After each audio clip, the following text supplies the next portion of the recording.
So after Henry's death in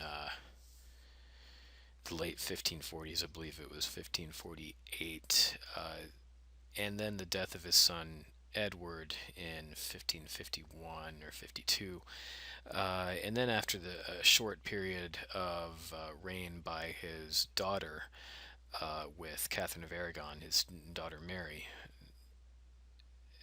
she reigned for a few years until the late 1550s. Uh, Amid much controversy, Elizabeth, the daughter of Henry and Anne Boleyn, was chosen to be monarch. Elizabeth could not be a Catholic like Mary was because her birth was illegitimate according to Catholic doctrine.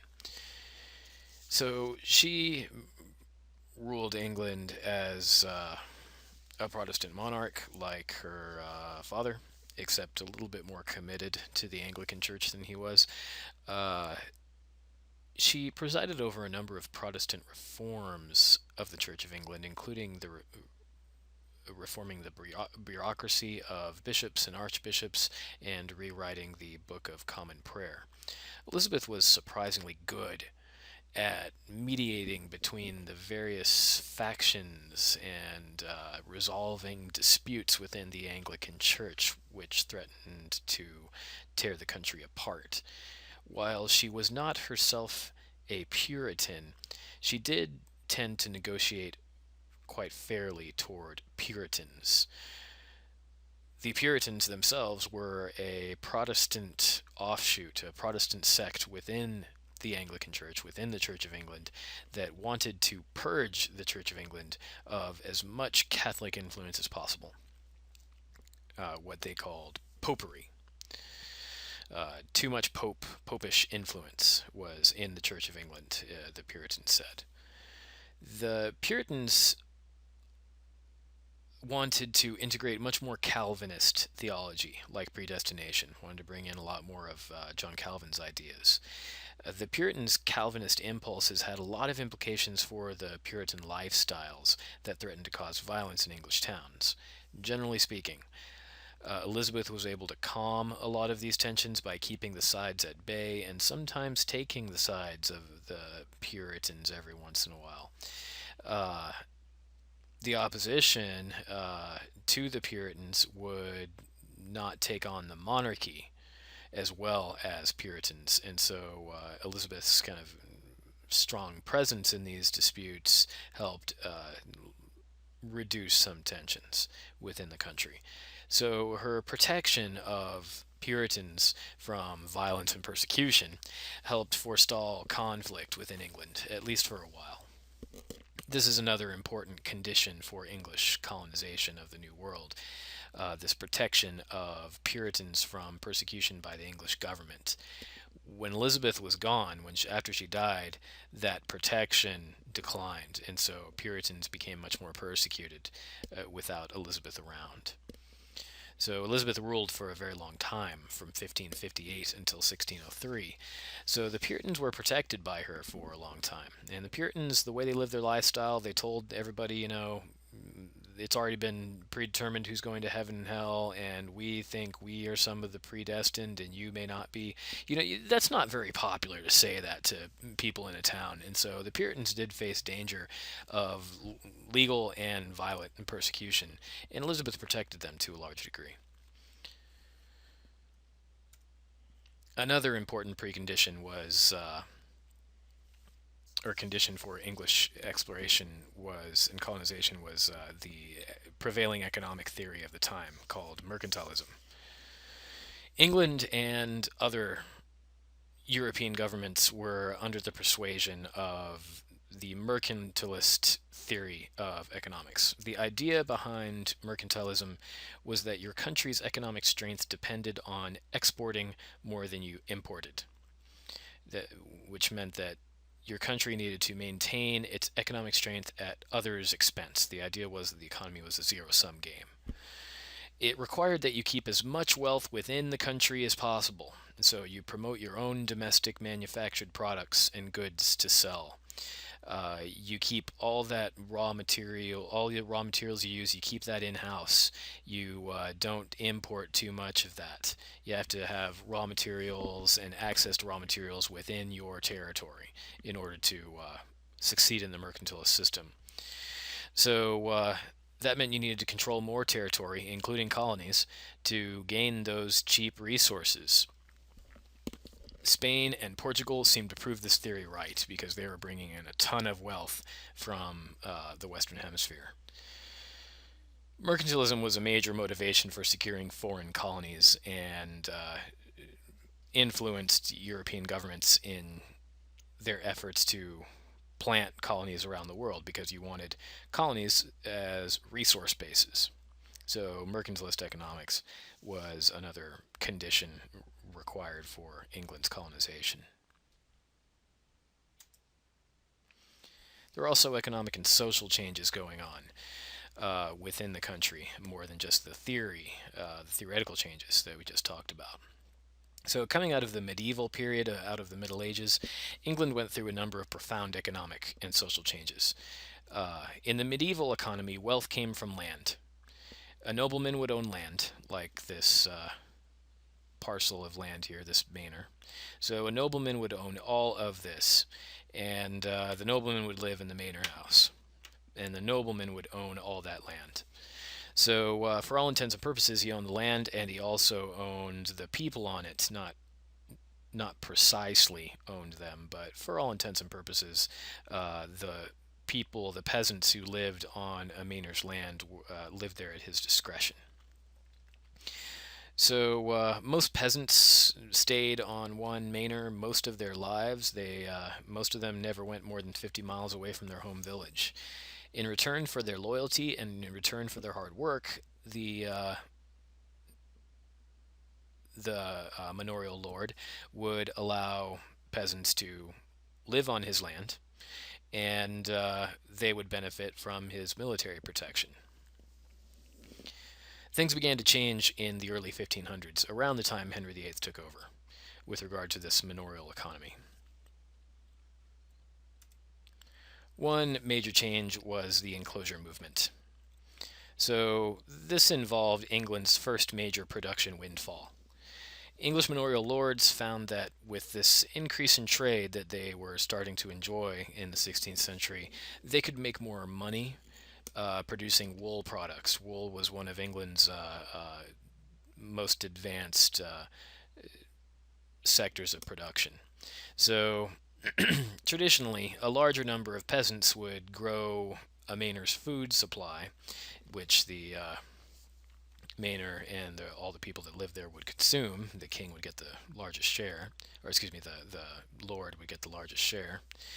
And a smaller number of peasants would take care of the livestock. When wool became a hot commodity on the international market, suddenly sheep became worth more than people. Manorial lords began to evict their peasants and erect stone fences. This made it easier to keep sheep corralled and allowed you to use fewer people to take care of them. So fewer shepherds were needed. So sheep became more valuable than people, and the people were kicked off the land since, as a peasant, you didn't have any right to the land. That land belonged to the noble.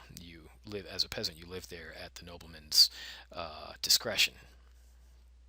So the evicted peasants became kind of landless, semi-homeless people. Most of them congregated into England's larger cities to work as day laborers for a very low wage. Wage workers were worse off than peasants. You didn't want to be a wage worker. You'd rather be a peasant. A peasant had some protection, legal protection, military protection, kind of guaranteed food. As long as there was food in the manor, the peasant was entitled to some of it. A wage worker, a day laborer, didn't have entitlement to really anything. So you didn't want to be a wage laborer, and suddenly a lot of peasants were now losing their status as kind of vassals, protectorates of whatever particular local lord's manor they came from, and finding themselves as these shiftless, kind of almost homeless people that have to crowd into England's cities. This just so happened to coincide with a period of sustained population growth in England in the 16th century. So at the same time landed nobles were kicking peasants off their land, there were more and more peasants that to get kicked because the population was growing. So English cities like London, Liverpool, Bristol became very crowded and infested with crime, graft, sanitation problems, and disease. This is another important precondition for English colonization because the overpopulation and urban poverty problem got worse in the 16th and 17th centuries. And a lot of the English elites and governmental officials started to think, you know, it would be great if there was somewhere we could send this group of people that is crowding in our cities. Wouldn't there be something? Wouldn't it be great if there was somewhere we could send them where they could do work and not cause the problems they're causing in our society? Get rid of these undesirable people, essentially. Still, even with all those push factors coming into place, England was too internally unstable to mount any serious challenge to the Portuguese trade empire or Spain's massive New World colonial holdings. The best England could do was try to poach some of what other European kingdoms were already doing. So Spain spent much of its riches building up a huge naval infrastructure to maintain its trade routes and control over its colonies. England didn't have the money or the resources available to compete with that. What England had were some fishing rights and fishing vessels and a very small navy. And England sure didn't have the money to afford those elaborate exploratory voyages like Spain engaged in with the conquistadors. What England could do, though, would be to send would be to send privateers, essentially pirates or sailors of fortune, to get a piece of the Spanish trade and production from the New World. Whether that privateering meant beating Spanish ships to various colonies and buying trade goods early before the Spanish could pick them up and then running away, or sometimes attacking Spanish convoys or treasure ships, particularly unescorted treasure ships in the Caribbean Sea or off the coast of Florida. So the English called these privateers or pirates the sea dogs.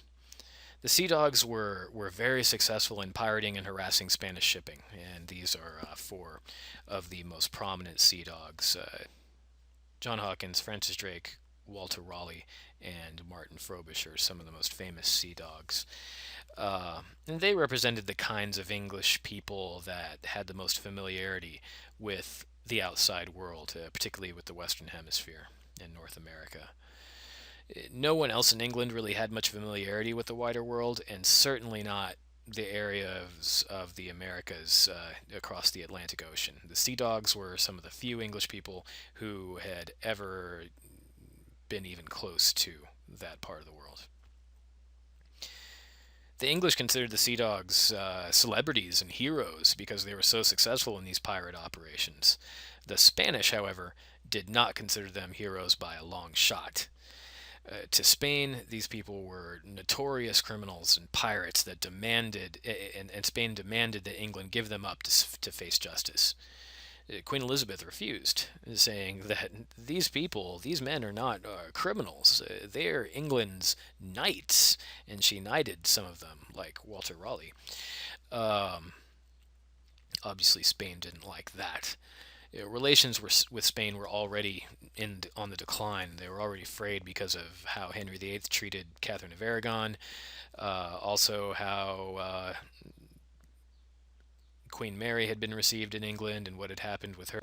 Mary, the daughter of Henry and Catherine, had been queen for a few years, but Queen Mary the First, she died of influenza in 1558, and after that was when Elizabeth became queen.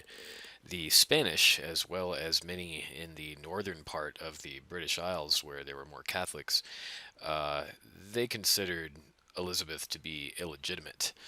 They recognized Elizabeth's cousin, Mary, Queen of Scots, to be the legitimate monarch of England. In response, Elizabeth had her cousin Mary put on house arrest and then beheaded in 1587 because of concern she would try and take the throne back from her through some kind of a plot or conspiracy. the Spanish considered Elizabeth a bastard child anyway, and not a legitimate queen. And this brazen execution, this only fueled the fire and increased tensions to the boiling point by the late 1580s. England couldn't compete with Spain in New World colonies, although England did have nominal control or indirect control of Ireland, going back to the Norman invasion of Ireland in the 1100s in the 12th century. For the next several hundred years between the 1200s and 1700s, the Irish lords answered nominally to English lords, but most Irish people remained faithfully Catholic, and for the most part, they were autonomous. The Irish noblemen were autonomous and controlled most of their own affairs, even though technically they were subordinate to English authority. England rarely, in that period between the 1100s and the 1500s, the English rarely exercised that authority. That all changed with Henry VIII and the English Reformation.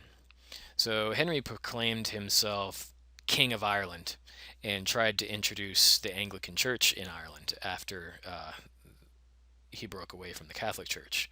So between 1534 and 1603, the English worked to impose direct control over Ireland and colonize it. The colonization system England used in Ireland was called plantation. Plantation was essentially confiscation of land that belonged to Catholics in Ireland, Catholic noblemen, who refused to submit to Anglican and English domination. This caused a series of wars, and the English engaged in a process very similar to what they would engage against Native Americans in North America only a few years later. Uh, Ireland was where they learned this method of colonization and this brutality first. The English had a superior military, and so they would demand loyalty from an Irish lord. If the Irish lord refused, they would then attack his territory, or the English would then attack his territory, displace the inhabitants that lived there, and whatever prisoners the English took would be used as slaves on agricultural enterprises on a farm. So this was called plantation. Very similar to the plantation and slavery system that you later see the English engage in North America, where the English learned how to do that was in Ireland. So this is another important distinction of English colonization and an important factor to remember when making sense of the English colonies. The first English people to have contact with Native Americans, the first people from England that went to the New World and met Native Americans, were mostly military veterans of these Irish wars. So, veterans of Sea Dog piracy and Irish war veterans were generally the people that England sent first to the New World. Very important to remember.